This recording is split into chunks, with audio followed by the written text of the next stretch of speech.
My name is Fionnuala and this is my third video as part of my Jack the Ripper victim series. Our third victim that we're going to be looking at is Elizabeth Stride. So again, just a reminder, I'm going to be focusing more on the lives of the women before they died rather than anything to do with the actual murder.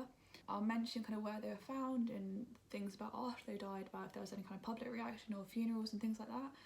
However, I don't feel that it's necessarily helpful or appropriate for me to dig up kind of pictures and descriptions of what happened to them.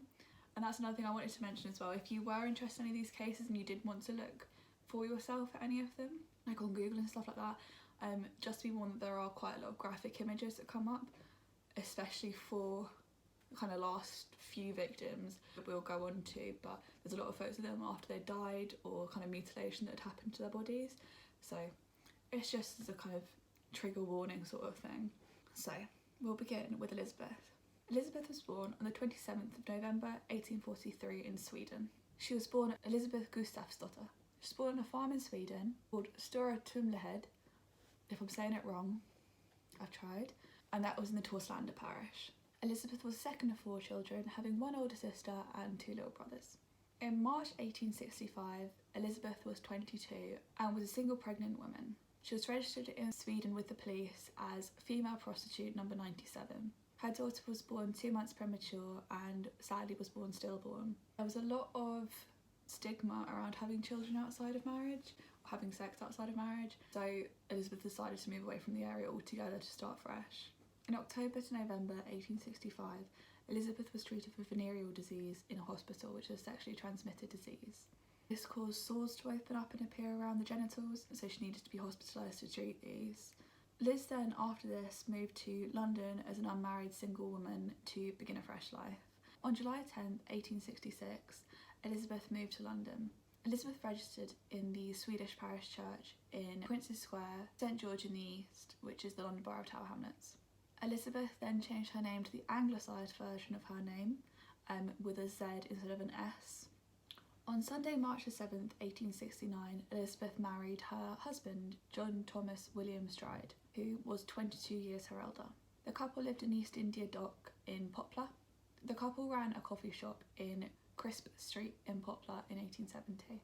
John Stride also continued his profession as a carpenter to kind of supplement their income.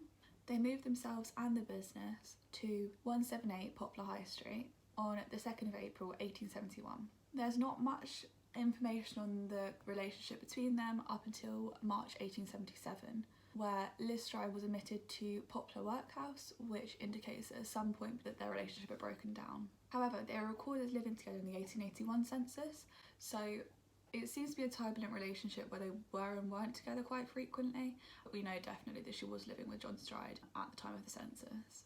They were recorded as living together in Bow, but by the end of 1881 they had split for good. From 1882 onwards, Elizabeth lodged on and off at 32 Flower and Dean Street. If you watch my video on Mary Nichols, you'll notice that both these women lodged in the same road. So just to kind of comment on Flower and Dean Street itself, just because I find it quite interesting they were living in the same area. Like, obviously they're all living within the same area, but to be living on the same road I thought was a bit coincidental, I'm not sure. So I thought I'd have a look at the street. James Greenwood described Flower and Dean Street in 1883 as perhaps the foulest and most dangerous street in the whole metropolis. The poverty of the Whitechapel area is paralleled by the fact that Flower and Dean Street had the greatest number of common lodging houses in London. In 1871, there were 31 of these places within this one road. So again, just to remind you, that was the alternative to going into the workhouse. If you couldn't afford to have your own lodgings, you could go into a common lodging house and pay pennies a night to stay in that accommodation. And yeah, so there were 31 of these common lodging houses on this one road. I thought it'd be quite interesting to look and see if Flower and Dean Street was referred to in any newspapers or contemporary artwork or literature or anything like that. And there are quite a lot of newspaper articles concerning the crime and violence. But one thing I found particularly interesting was I came across a piece of artwork by an artist called Maddox Brown, and he painted work in 1865. And this wasn't necessarily about Flower and Dean Street. It was actually set in the Hampstead Garden suburb. So the picture depicts a number of workers working in building a tunnel. So this is thought to be a reference to the extension of the sewage network. but it depicts a number of different people from different classes in society, all within the one frame. So the person that we're looking for in reference to Flower and Dean Street is the flower seller in the bottom left of the picture. She's seen here kind of cowering over a little bit, with carrying like a big bunch of flowers in her arms and having a hat with some sort of shrubbery on top of it. The flower seller was placed in this picture by Brown to epitomise the poorest in society. So this character was supposed to have lived in a flop house, which is a common lodging house, in Flower and Dean Street. So it's kind of a reference to the fact that even in 1865, this was already becoming known as a very impoverished area, and it just goes to show that 23 years later, it was in the same state. But back to the story of Liz. I would go between calling her Liz and Elizabeth, by the way. There's some accounts that she called herself Liz or Long Liz, but I'm going to go by Elizabeth mainly, just because it feels more fitting. So in 1884, John Stride dies of heart disease.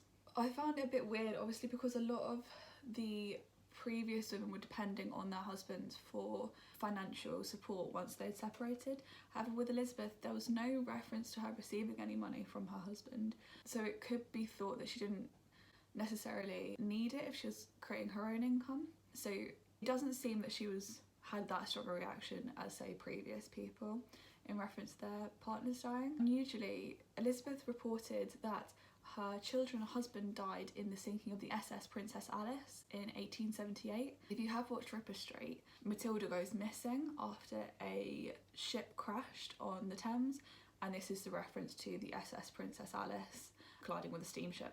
So if you have watched that, this is what Elizabeth Stride's also talking about. So she said that her husband, John Stride, who died in 1884, actually died in 1878 along with 2 of her 9 children. She said that she survived herself, but in the events that took place, she got kicked in the jaw, and as a result developed a soft palate injury, losing all of her teeth and developing a stutter. Now, she did have no bottom left teeth, that's recorded in her autopsy. However, the fact that this was caused by her being on the SS Princess Alice is widely disputed.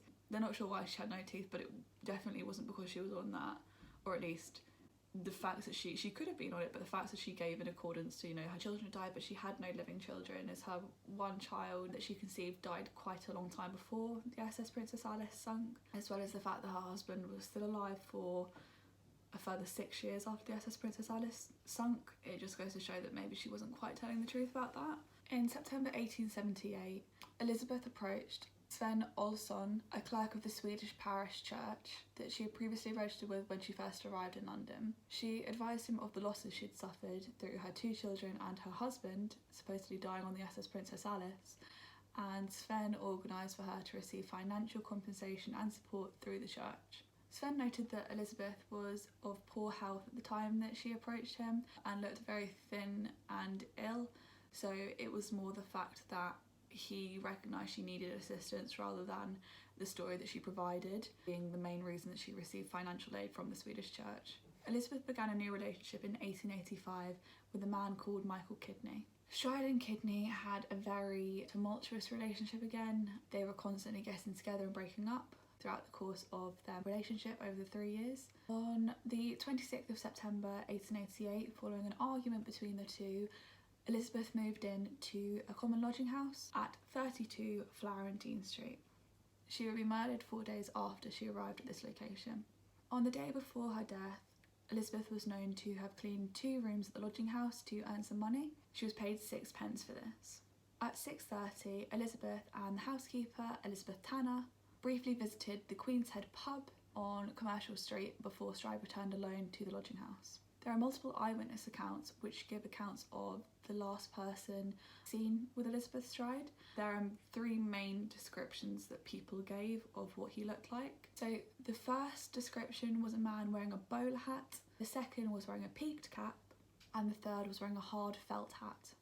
The last eyewitness account was from a dock worker called James Brown, who stated that between 12:35am and 12:45am, Elizabeth Stride was spotted on the corner of Ernest Street. Elizabeth's body was discovered at approximately 1am on Sunday the 30th of September 1888 by Louis Diemschutz in Dutfield Yard. Elizabeth Stride was buried on Saturday the 6th of October 1888, which is my birthday, not 1888. She was buried in the East London Cemetery, and unlike the previous victims, Elizabeth was given a headstone which is still there today, and many visitors still bring her flowers. So that concludes my video on Elizabeth Stride. I hope you liked it, and I will now go on to do my fourth victim, who is Catherine Eddowes. Bye!